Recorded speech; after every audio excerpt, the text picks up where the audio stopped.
പതിറ്റാണ്ടുകളുടെ കാത്തിരിപ്പിന് വിരാമം. മുളങ്കൂട് ലിങ്ക് റോഡും പുളിക്കെട്ട് റോഡും നാടിന് സമർപ്പിച്ചു. താന്യം ഗ്രാമപഞ്ചായത്ത് 1-ാം വാർഡിൽ പതിറ്റാണ്ടുകളായി ജനങ്ങളുടെ ആവശ്യമായിരുന്ന മുളങ്കൂട് ലിങ്ക് റോഡും മുളങ്കൂട് പുളിക്കെട്ട് റോഡും മഹാത്മാഗാന്ധി ദേശീയ ഗ്രാമീണ തൊഴിലുറപ്പ് പദ്ധതി മുഖേന ലഭിച്ച ഫണ്ട് ഉപയോഗിച്ച് നിർമ്മാണം പൂർത്തിയാക്കി നാടിന് സമർപ്പിച്ചു. ഗ്രാമപഞ്ചായത്ത് പ്രസിഡന്റ് N.A. പീതാംബരൻ റോഡുകളുടെ ഉദ്ഘാടനം നിർവഹിച്ചു. പഞ്ചായത്ത് വൈസ് പ്രസിഡന്റ് മീനാദേവി അധ്യക്ഷത വഹിച്ചു. അന്തിക്കാട് ബ്ലോക്ക് പഞ്ചായത്ത് അംഗം മായ TB മുഖ്യാതിഥിയായി പങ്കെടുത്തു. ചടങ്ങിൽ റോഡ് നിർമ്മാണ പ്രവർത്തനങ്ങൾ നിർവഹിച്ച കരാറുകാരൻ KM ടോജോവിനെ ആദരിച്ചു. Thanyam panchayat assistant secretary Sunil TG, CDS chairperson Prajisha Ratheesh, panchayat മുന്നംഗം Rani Prasad, ward member VK Santhosh, Kuttan Thaivalappil എന്നിവർ ചടങ്ങിൽ സംസാരിച്ചു.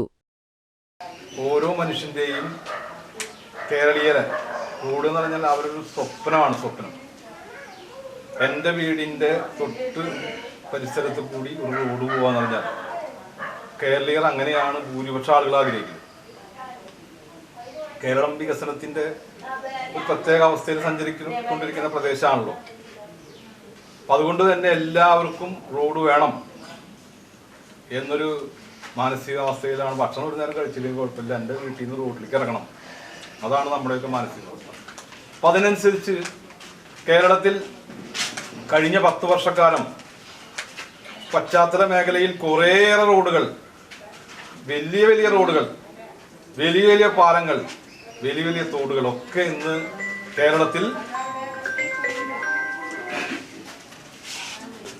അതിഗംഭീരമായി കേരളത്തിൽ ആ വികസന പ്രവർത്തനങ്ങൾ നടന്നു കഴിഞ്ഞു.